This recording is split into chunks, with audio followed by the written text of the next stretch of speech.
Okay, so I have one more simple concept that I want to introduce before I start to turn it into an actual algorithm. Okay, so um, conversion of geometry. Okay, I want you to be aware that some geometry can automatically convert into other things. So for instance, also we don't need these anymore. I just put them there for you to see the information. You don't need that unless it becomes necessary. Um, I'm going to leave the points on there for now, but I'm going to make them smaller. So anyway, the cells, right? These cells come out as grid cell outlines, right? Which an outline basically means that it's a polycurve that just goes around, polyline, goes around the outside of the cell. So we can convert that into many different things. We can extract the outline as curves. We can convert it into a surface. But we can do that automatically. So the cool thing is these params are kind of multifunctional in a way. Generally speaking, they're an empty housing that you can assign geometry to. You can also pass geometry into it to make a quick conversion. That's a shortcut. It's not necessarily a best practice. But the cool thing is, with this cell being an outline, that's two-dimensional in this case, if I go to geometry and I pull in a surface param,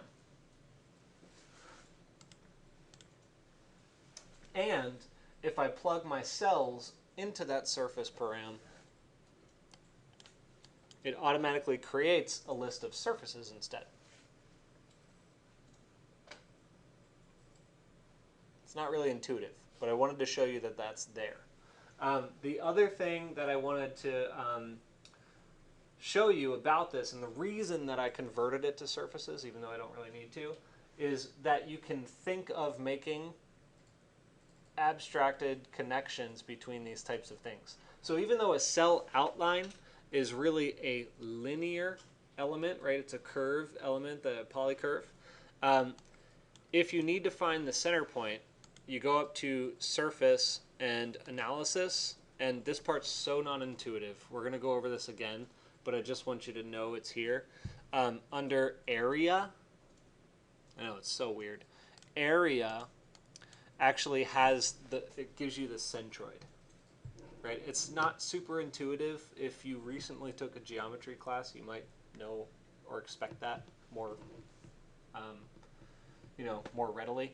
But anyway, so surface analysis area is where you get the centroid of a geometry.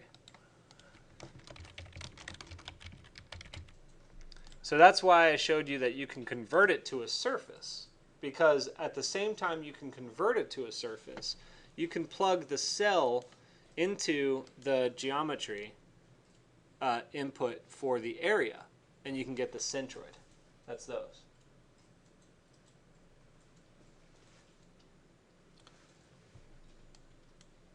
So now instead of the point list, I'm going to plug in the centroid of my surfaces instead, and I can get rid of these. Centroid of the cells, I should say.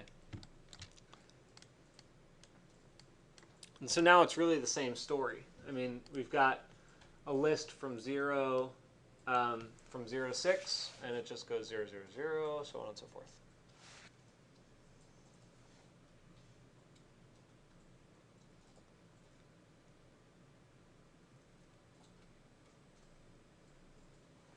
Now, if you want to reverse that order, I will show you how to reverse it now, actually. Under set and list, is it under set list, actually? Oh, now I'm forgetting where it is.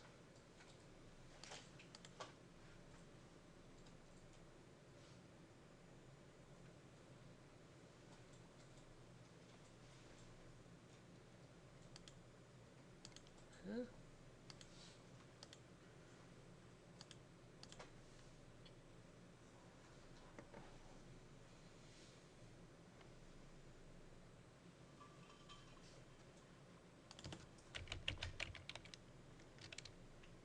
I don't think it was reverse list. Sorry, I'm just forgetting now. This has been a while since I've done this. No. I just did this pretty recently, I thought.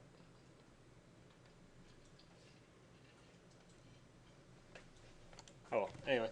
Don't worry about that. It's just slipping my mind right now. Anyway, so let's move on to what are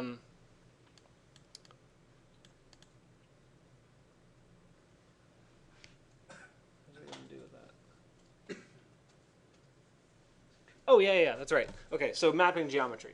So basically at this point, you're able to take some of the geometry that you've created and you can map it onto certain parts of the grid, essentially, right? So if I have a circle, right, I can create a circle that gets mapped onto every single one of these points pretty easily.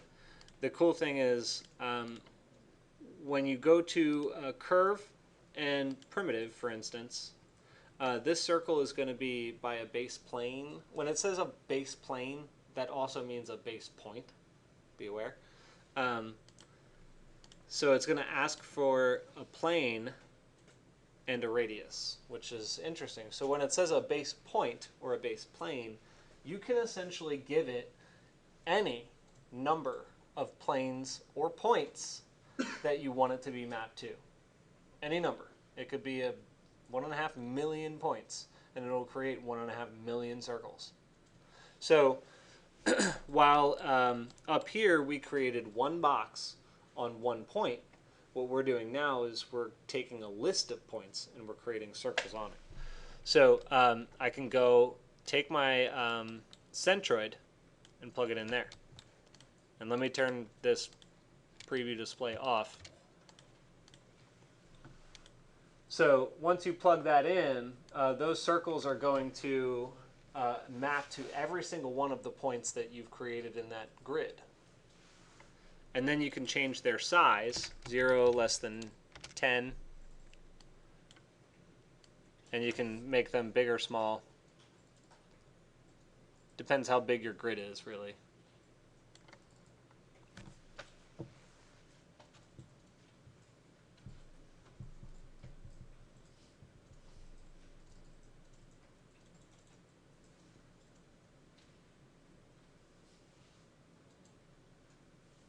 Any questions?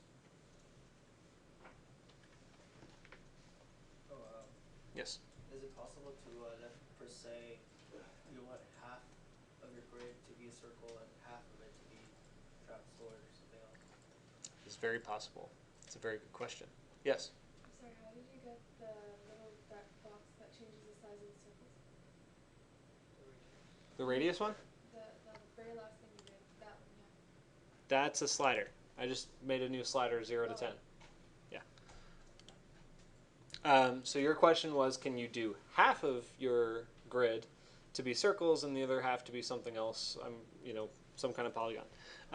The answer is yes. Basically, you have to partition that list or split it in some way. So, and I'm going to do this really fast because I want to kind of set us up for tomorrow, and I'm glad you asked that question. So under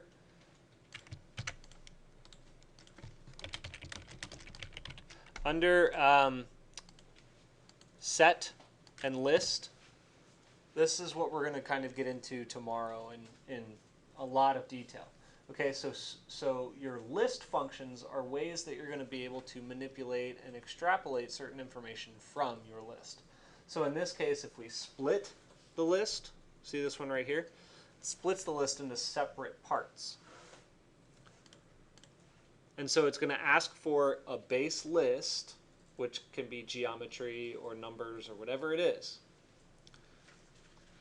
and a splitting index. That's important to know.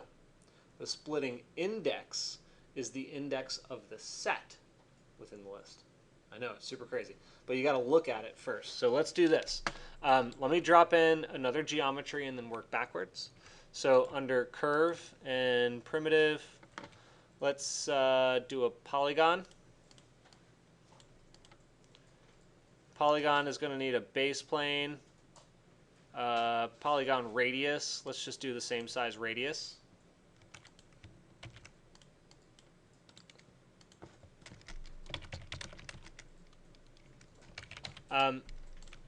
If you guys can't keep up with this, well, I'll try to do it slow enough. All right. And then a number of segments. So the number of segments, it doesn't really matter all that much as long as it's more than 3.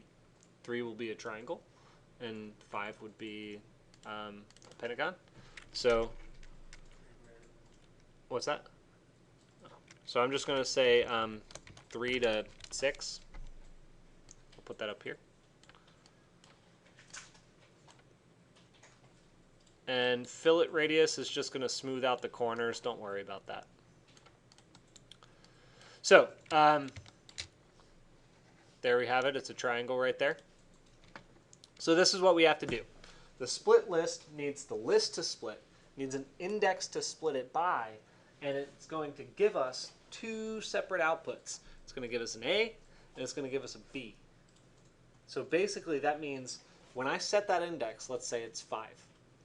Anything below 5, I don't know if it's greater than or equal to, or I don't know which one is or equal to. Anyway, so if it's below 5, all of that gets filtered into list A. If it's 5 or above, all of that gets filtered into list B. And then you basically just plug those into your 2 outputs, either circle or your other polygon, and it'll create that for you, right, on those particular indices. So these centroids, I'm going to plug that into L, and then I'm going to make a slider from 0 to 10, and I'll plug that into I.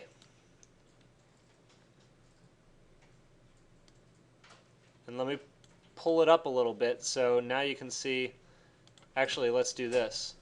You don't, just real quick, you don't have to do this with the panels. I just want you to see it. Okay, so I'm going to put a panel here.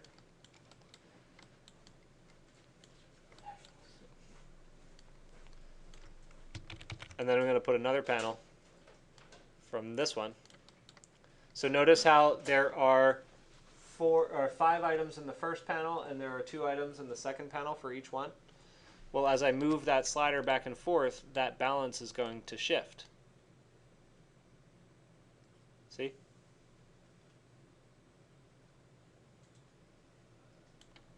So what that's determining, and let me kind of zoom out so you can see the graphic here. What that is determining is that when I split the list and I put my A list into P and my B list into P for the polygon, well, now my slider is going to go back and forth, converting it from triangles to circles. That answers your question, right? And that's all controlled by the slider and index? The slider, yeah, on the index.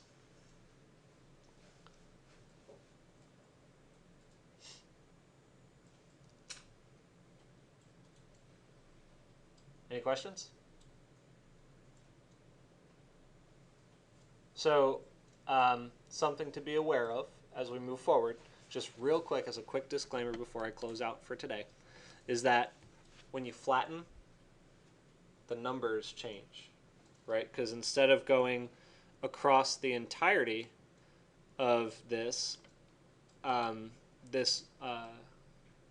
list of sets, right? So the sets, each of the sets, if I flatten it, well, now it's actually going in a linear fashion from the origin point up. See that? So it's a different relationship that you should be aware of. And that's why it is so important that I explain to you the difference between your lists and your sets and what happens when you flatten it. Also, when you're doing the separations, is it better to do decimals and whole numbers? That way you get an equal amount, or? In this case, Yeah. in this case, it's better to use whole numbers because you can't. I mean, it's this or that, right? you're either converting it to a triangle or leaving it a circle.